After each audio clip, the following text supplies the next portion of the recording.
Reciprocating pump. Characteristic of reciprocating pumps. The aim of the experiment is to study the performance characteristic of reciprocating pump and to determine the characteristic with maximum efficiency. The apparatus required are reciprocating pump, an electric motor to drive the pump, belt and pulley arrangement, measuring tank, panel board arrangement, piping system and a sump tank. The apparatus shows the reciprocating pump which is used to find the characteristic curve.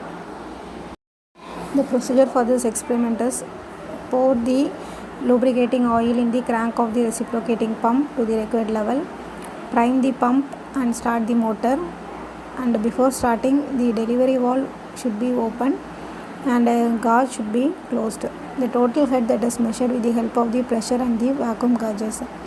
And discharge is the amount of liquid that is delivered by the pump over a definite period of time. And the amount of water that is discharged will be calculated by the formula. The output power is determined using the discharge and the head of water. Efficiency can be calculated by output power by input power and multiplied by 100. These are the formulas that are used in the centrifugal pump calculation.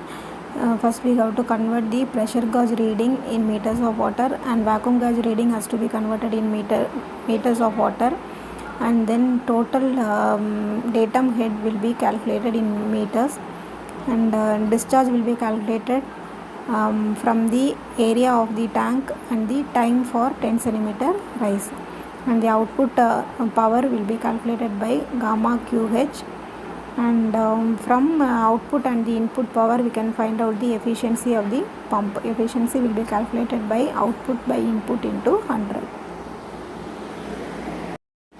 The readings are recorded, the pressure gauge reading, vacuum gauge readings are recorded, and from that the total head will be calculated. Time for n revolutions in the ETM will be calculated, and the time for 10 cm rise in the collecting tank will be calculated. From that we have to find out the discharge, and from these values we have to find out the input power and the output power. From input power and output power, efficiency will be calculated. Discharge value is calculated by AH by T, output power by gamma QH by 1000, input power by the formula, and from these values we can find out the efficiency. The performance characteristic of the reciprocating pump is studied, and the efficiency is calculated as 16.37%.